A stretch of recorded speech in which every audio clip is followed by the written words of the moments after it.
In this slidecast, we're going to look at ISO 9000 series of standards. So the ISO 9000 series is a series of standards for a quality management system. What they are there for is to help organizations ensure they have a quality management system that will meet the quality requirements. And so it gives you a step-by-step the things that need to happen. So it's like a specification for a quality management system. It tells you what should be in it, it tells you the processes, and it also gives you some guidance on how to implement it. It's issued by the International Organization for Standardization. That's why it's got that ISO at the front.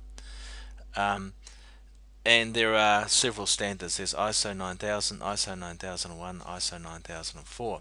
ISO 9000 is the just all the definitions and stuff.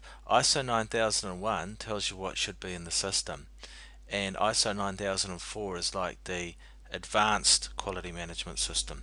So most companies will start off with getting certified to ISO 9001 and then work their way up to ISO 9004. Many companies are quite happy just to stay at ISO 9001.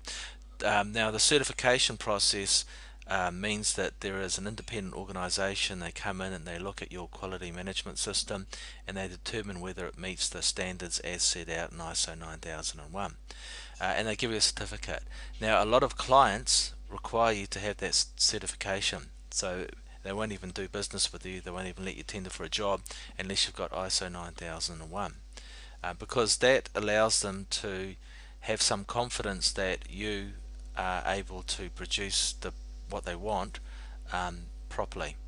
If you don't have a proper quality management system, they don't know whether you're going to be able to do a good job or not. Being able to present that certificate means that you are saying, yes, we can do the job, yes, we can achieve the quality requirements of the job, yes, we can give you what you require.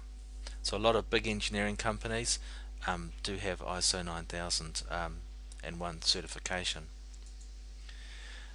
So the certification, as I said, is confirmation that a company's quality system complies with the ISO 9001 standard, and if they go on to ISO 9004, there'll be another certification that indicates that. And it provides clients with assurance that the company uses a proper quality management system and that they will achieve, that they're more likely to achieve quality. It takes quite a lot of time and effort to set it up, and there are periodic audits to maintain certification. So it's not something you get and then forget about. The auditors are coming in all the time to sort of make sure that you are maintaining that system, that you're actually implementing it. Having just a book with a proper QMS in isn't enough. They have to see that you're actually doing it. So the advantages of ISO 9000 is that it means you've got that discipline of quality, that you are doing things right first time, that you've got an efficient organization. You're not just doing things right the first time, you're doing them as efficiently as possible. It means that they claim that it increases customer satisfaction and retention, because if you do a good job all the time, the client's just going to keep on coming back. It enhances marketing. If you can say that you've got ISO 9001, then that gives the client some confidence that they're not dealing with a cowboy, that they're dealing with someone who does have a proper quality system in place. It is claimed that it improves employee motivation, awareness and morale. My experience of QMS systems is that of ISO 9001 is that it does exactly the opposite. People get a bit annoyed with it. It doesn't really work, a QMS system doesn't really work if people just regard it as a paper exercise. Oh, we've done the job, now we better fill in the paperwork. If that is the attitude in the company, then the QMS system is just a waste of time and it's just an annoyance. So it has to be implemented properly. Promotes international trade. It is recognised all around the world. So if a company has certification in New Zealand, then overseas companies would also recognise that. They claim it increases profit and reduces waste and increases productivity.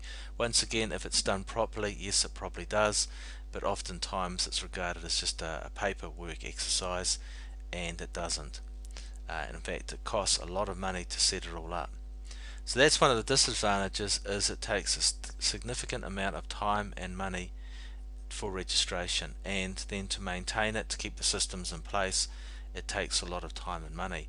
But as you hopefully have gained from the previous slidecasts, having a quality system in place means that you are doing things more efficiently, you are learning from your lessons, you're learning from your mistakes, you are doing a better job. So if the quality system's in place, then that's good.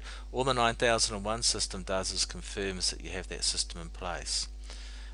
Costly to operate, and as I've said, it can be just a paperwork exercise. If the workers aren't into it, if they don't understand why we're doing these things, then it can just be fill in the paper, and the quality procedures and processes aren't actually happening. So therefore all those advantages from them aren't happening either.